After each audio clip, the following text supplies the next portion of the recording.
नमस्ते दोस्तों। स्वागत है आपका ग्लोबल माइंड रिडल्स पर। आज हम यूरोपीय व्यापारिक कंपनियों के उदय और भारत में औपनिवेशिक शासन की स्थापना के बारे में जानने जा रहे हैं। यह एक आकर्षक और महत्वपूर्ण विषय है क्योंकि इसने सदियों से भारतीय इतिहास की दिशा को आकार दिया है। लेकिन इससे पहले कि हम विवरण में उतरें, मैं आपसे एक प्रश्न पूछता हूं। मसालों की खोज से भारत में यूरोपीय व्यापारिक कंपनियों का उदय कैसे हुआ? दिलचस्प लगता है ना? खैर, इस प्रश्न का उत्तर देने के लिए हमें 15वीं शताब्दी में वापस जाना होगा, जब दुनिया अन्वेषण और खोज के दौर से गुजर रही थी। इस अन्वेषण के लिए मुख्य प्रेरणाओं में से एक मसाला व्यापार था। यूरोप में मसालों को अत्यधिक महत्व दिया जाता था क्योंकि वे भोजन में स्वाद, रंग और सुगंध जोड़ते थे और उनमें औषधीय और परिरक्षक गुण भी होते थे। हालांकि मसाले ज्यादातर एशिया में उगाए जाते थे, खासकर भारत और स्पाइस द्वीप समूह, अब इंडोनेशिया में। यूरोपीय लोगों को इन मसालों को प्राप्त करने के लिए अरब और वेनिशियंस जैसे बिचौलियों पर निर्भर रहना पड़ता था, जिससे वे बहुत महंगे और दुर्लभ हो जाते थे। यहीं पर पुर्तगाली आए। वे पहले यूरोपीय थे जिन्होंने पारंपरिक भूमि मार्गों और बिचौलियों को दरकिनार करते हुए भारत के लिए सीधा समुद्री मार्ग खोजा। वास्को डी गामा के नेतृत्व में वे 1498 में भारतीय तट पर पहुंचे और तट के किनारे गोवा, कोचीन और डियू जैसे व्यापारिक चौकियों और किलों की एक श्रृंखला स्थापित की। उन्होंने मालाबार और सीलोन, अब श्रीलंका, जैसे कुछ प्रमुख मसाला उत्पादक क्षेत्रों पर भी नियंत्रण हासिल कर लिया। मसालों के व्यापार पर पुर्तगालियों का लगभग एक शताब्दी तक वर्चस्व रहा और उन्होंने इससे भारी मुनाफा कमाया। लेकिन वे अकेले नहीं थे जो मसाला व्यापार का एक टुकड़ा चाहते थे। डच और अंग्रेज जल्द ही पुर्तगाली नक्शेकदम पर चले और उनके एकाधिकार को चुनौती दी। डच और अंग्रेजों ने अपनी अपनी व्यापारिक कंपनियां बनाईं, जिन्हें क्रमशः डच ईस्ट इंडिया कंपनी और इंग्लिश ईस्ट इंडिया कंपनी कहा जाता है। इन कंपनियों को उनकी सरकारों द्वारा एशिया के साथ व्यापार करने के लिए विशेष अधिकार दिए गए थे और उनके हितों की रक्षा के लिए उनकी अपनी सेनाएं और नौसेनाएं थीं। उन्होंने भारत में अपनी व्यापारिक भवन और चौकियां भी स्थापित कीं, जैसे अंग्रेजों के लिए सूरत, बंबई और कलकत्ता, और डचों के लिए मसूलीपट्टनम, पुलिकट और नागापट्टनम। उन्होंने मसाला व्यापार के लिए एक दूसरे के साथ और पुर्तगालियों के साथ जमकर प्रतिस्पर्धा की। हालांकि मसाला व्यापार एकमात्र कारक नहीं था जिसने भारत में यूरोपीय व्यापारिक कंपनियों के उदय को प्रभावित किया। अन्य कारक भी थे, जैसे स्थानीय शक्तियों की राजनीतिक और आर्थिक स्थिति, बदलता वैश्विक परिदृश्य और नए संसाधनों और बाजारों का उद्भव। इन कारकों के कारण व्यापारिक चौकियों से उपनिवेशीकरण की ओर संक्रमण हुआ, जिसका भारतीय समाज और संस्कृति पर गहरा प्रभाव पड़ा। आइए स्थानीय शक्तियों से शुरुआत करें। उस समय भारत एक एकीकृत देश नहीं था, बल्कि मुगलों, मराठों, सिखों, राजपूतों, निजामों और नवाबों जैसे विभिन्न राज्यों, साम्राज्यों और राज्यों का एक संग्रह था। इन स्थानीय शक्तियों के अपने हित, गठबंधन और प्रतिद्वंद्विताएं थीं, जिनके परिणाम स्वरूप अक्सर संघर्ष और युद्ध होते थे। यूरोपीय व्यापारिक कंपनियों ने इन स्थितियों का फायदा उठाया और स्थानीय मामलों में हस्तक्षेप किया, कभी सहयोगी के रूप में, कभी दुश्मन के रूप में और कभी मध्यस्थ के रूप में। उन्होंने भूमि, श्रम और करों जैसे स्थानीय संसाधनों का भी शोषण किया और अपने स्वयं के कानून और नियम लागू किए। उन्होंने धीरे धीरे स्थानीय शासकों पर अधिक प्रभाव और शक्ति प्राप्त कर ली और उनमें से कुछ अपने क्षेत्रों के वास्तविक शासक भी बन गए। लेकिन किस कारण से यूरोपीय व्यापारिक कंपनियों ने अपनी रणनीति को व्यापार से सत्तारूढ़ करने की ओर बदल दिया? खैर, ऐसे कई कारक थे जिन्होंने इस बदलाव में योगदान दिया। उनमें से एक दास व्यापार की गिरावट थी, जो यूरोपीय शक्तियों के लिए आय का एक प्रमुख स्रोत था। नैतिक और मानवीय चिंताओं और गुलाम लोगों के प्रतिरोध के कारण 19वीं सदी की शुरुआत में दास व्यापार को समाप्त कर दिया गया था। इसका मतलब यह था कि यूरोपीय शक्तियों को धन पैदा करने और अपने बाजारों का विस्तार करने के नए तरीके खोजने होंगे। एक अन्य कारक औद्योगिकरण का उदय था, जिसने वस्तुओं और सेवाओं के उत्पादन और उपभोग को बदल दिया।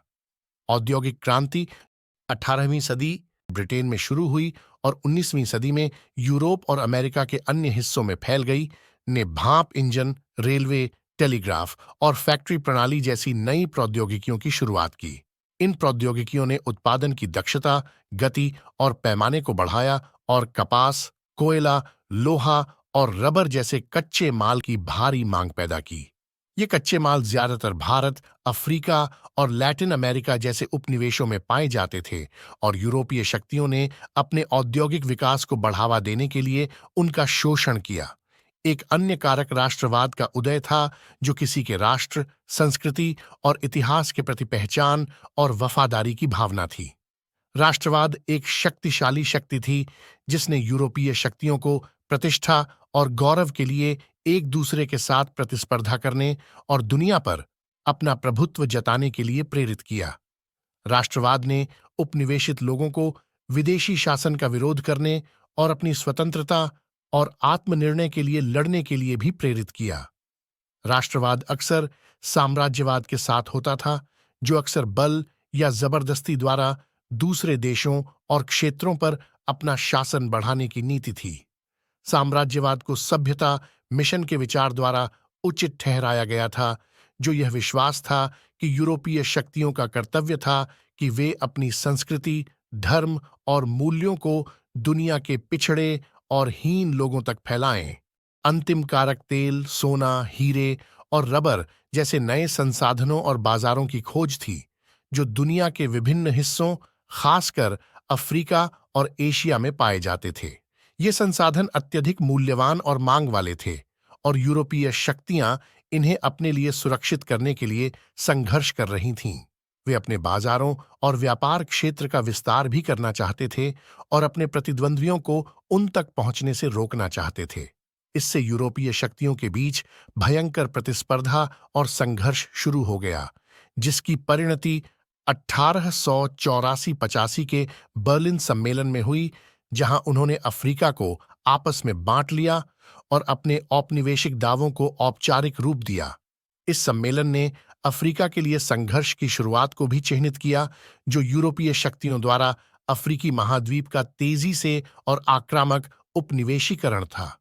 तो व्यापारिक पदों से उपनिवेशीकरण की ओर इस परिवर्तन का परिणाम क्या था? खैर, इसका परिणाम भारत और दुनिया के कई अन्य हिस्सों में औपनिवेशिक शासन की स्थापना थी। औपनिवेशिक शासन शासन की एक प्रणाली थी, जहां एक विदेशी शक्ति किसी देश या क्षेत्र के राजनीतिक, आर्थिक, सामाजिक और सांस्कृतिक पहलुओं को नियंत्रित करती थी। औपनिवेशिक सत्ता की भागीदारी और हस्तक्षेप के स्तर के आधार पर औपनिवेशिक शासन के विभिन्न रूप और स्तर होते थे, जैसे प्रत्यक्ष शासन, अप्रत्यक्ष शासन, संरक्षक और जनादेश। औपनिवेशिक शासन के भी अलग अलग उद्देश्य थे, जैसे आर्थिक शोषण, राजनीतिक प्रभुत्व, रणनीतिक लाभ और वैचारिक मिशन। औपनिवेशिक शासन का उपनिवेशित देशों और क्षेत्रों और समग्र रूप से विश्व पर स्थायी प्रभाव पड़ा। लेकिन औपनिवेशिक शासन का भारतीय समाज और संस्कृति पर क्या प्रभाव पड़ा? खैर, प्रभाव विविध और जटिल था, क्योंकि इसने जीवन के विभिन्न पहलुओं जैसे प्रौद्योगिकी, बुनियादी ढांचे, शिक्षा, स्वास्थ्य, कानून और धर्म को प्रभावित किया। कुछ प्रभाव सकारात्मक थे, जैसे रेलवे, टेलीग्राफ और प्रिंटिंग प्रेस जैसी नई प्रौद्योगिकियों की शुरुआत, जिससे संचार, परिवहन और सूचना प्रणालियों में सुधार हुआ। कुछ प्रभाव नकारात्मक थे, जैसे संप्रभुता, भूमि, संसाधनों और पहचान की हानि, जिसके परिणाम स्वरूप गरीबी, अकाल, उत्पीड़न और प्रतिरोध हुआ।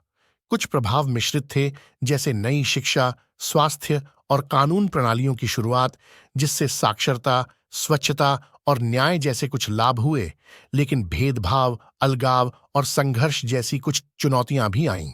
निष्कर्ष में हमने यूरोपीय व्यापारिक कंपनियों के उदय और भारत में उपनिवेशवाद की स्थापना के बारे में जाना है।